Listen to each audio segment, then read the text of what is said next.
যে কোনো ব্রত বা উপোসের দিনের জন্য দারুণ একটা রেসিপি। কোনো কিছু ভাবতেই রাখবে না যে কি খাবো, একবার শুধু বানিয়ে দেখুন। হাতে যদি একদম সময় কমও থাকে তাও বানিয়ে নিতে পারবেন। এটা খেতে যেমন হেলদি তেমন টেস্টি, সাথে শরীরও ভালো থাকবে। এমন স্বাদ লাগবে মুখে, দেখবেন যত খাবেন তত খেতে ইচ্ছে করবে। বারবার খাওয়ার পরও মুখে অরুচি আসবে না। নমস্কার বন্ধুরা, নতুন একটা পর্ব দেখার জন্য আপনাদের সকলকে স্বাগত জানাই।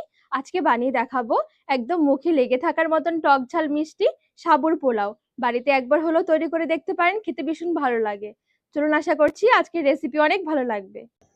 সাবুর পোলাও বানানোর জন্য সবার প্রথমে 200 গ্রাম সাবু আমি একটু ভিজিয়ে রেখেছিলাম, মোটামুটি 1 থেকে 1.5 ঘন্টার জন্য। সাবুটা একটু ভিজিয়ে রাখতে হবে, তাহলে কি খুব তাড়াতাড়ি করে পোলাওটা রান্না হয়ে যাবে। সাবু কিন্তু সুন্দরভাবে ভিজেও গেছে। সাবুটা 2-3 বারের মতন জল পাল্টে বেশ একটু জল দিয়ে ভিজিয়ে রেখেছিলাম। তো এবারে চলুন পোলাওটা রান্না শুরু করি। ঝটপট কিন্তু এই পোলাওটা বানানো হয়ে যায়, মাত্র হাতে 5 মিনিট সময় থাকলেও বানিয়ে নিতে পারবেন। কড়াই গরম হয়ে গেলে অল্প একটু সাদা তেল, সাথে একটু ঘি দিয়ে দিচ্ছি। পোলাওটা শুধু ঘিতেও রান্না করতে পারেন। হালকা গরম হয়ে গেলে ফোড়নে দিয়ে দিচ্ছি সর্ষে, কারি পাতা দিয়ে দিচ্ছি, একটা মিডিয়াম সাইজের আলু, একটা মিডিয়াম সাইজের গাজর,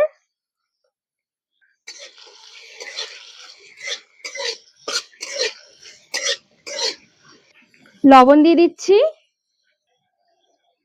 একাদশীর দিন বা যে কোনো উপোসের দিন রান্না করলে এই পোলাওটা, তাহলে কিন্তু অবশ্যই সন্দুক লবণ ব্যবহার করতে হবে। লবণটা দিয়ে একটু ভেজে নেব যতক্ষণ না আলু গাজর নরম হচ্ছে। তো বেশ সুন্দর করে হালকা আছে একটু ভেজে নিয়েছি, মোটামুটি একটু নরমও হয়ে গেছে আলু গাজর। আবার খুব বেশি গ্যাসের আঁচটা বাড়িয়ে দিয়ে ভাজা যাবে না, তাহলে কি এবার পুড়ে যাবে। আর এই রেসিপিতে কিন্তু কোনো রকমের হলুদ ব্যবহার করা যাবে না, যেহেতু উপোসের দিন বা একাদশীর দিন খাওয়ার জন্য রান্না করা হচ্ছে পোলাওটা। হাফ চামচের মতন গ্রেট করা আদা দিয়ে দিচ্ছি, কাঁচা লঙ্কা। আদা কাঁচা লঙ্কাটা একটু এই মাঝখানে নেড়ে নিচ্ছি।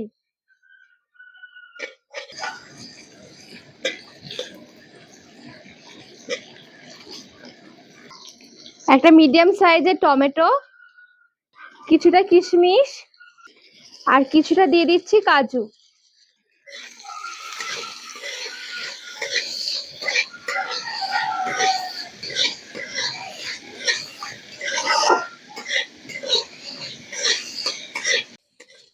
সবকিছু ভালো করে মিশিয়ে হালকা একটু ভাজা ভাজা করে নেব।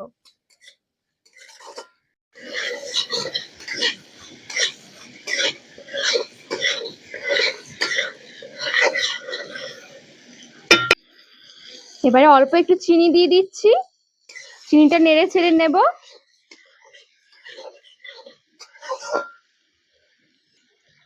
ভেজানো সাবুদানা গুলো এবারে দিয়ে দিচ্ছি।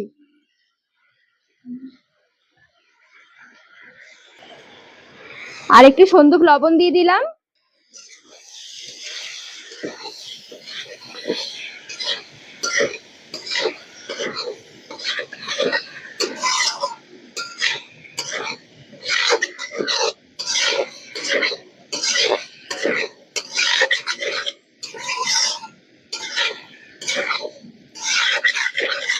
সাবুদানাটা মিশিয়ে জাস্ট 2 থেকে 3 মিনিটের জন্য একটু নাড়াচাড়া করতে হবে, বেশিক্ষণ কিন্তু আবার ভাজা যাবে না।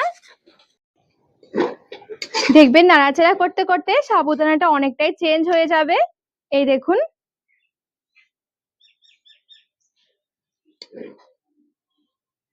সাবুদানার পোলাওটা কিন্তু এখন একদম রেডি হয়ে গেছে।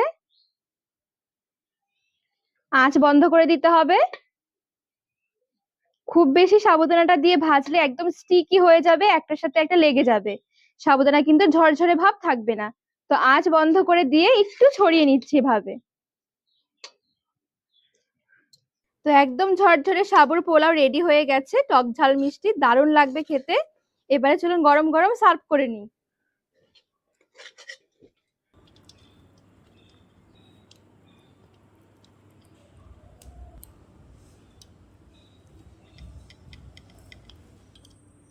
ওপরে একটু ভাজা বাদাম গুঁড়িয়ে দিয়ে দিতে পারেন, টেস্টটা আরো বেশি দারুণ লাগবে। তো যেহেতু উপোসের জন্য বানানো হয়েছে সেই জন্য একটুখানি তুলসী পাতা দিয়ে সাজিয়ে নিয়েছি। এটা শুধুমাত্র যে উপোস বা যে কোনো ব্রতের দিন খেতে হবে এমনটা নয়, এমনিতেই একদিন বানিয়ে দেখবেন, হেলদি কিছু খেতে ইচ্ছে করলে বা হেলদি একটু টিফিনের জন্য কিছু বানালে এত অল্প সময়ে বানিয়ে নেওয়া যায় ভাবতে পারবেন না। আর শুধু খেয়ে দেখবেন, দেখবেন আবার বানিয়ে খেতে ইচ্ছে করবে। তো বন্ধুরা, আজকের রেসিপি আপনাদের কেমন লেগেছে অবশ্যই কমেন্ট করে জানাবেন। আর রেসিপি ভালো লাগলে চ্যানেলটিকে সাবস্ক্রাইব করে পাশে থাকার অনুরোধ রইল।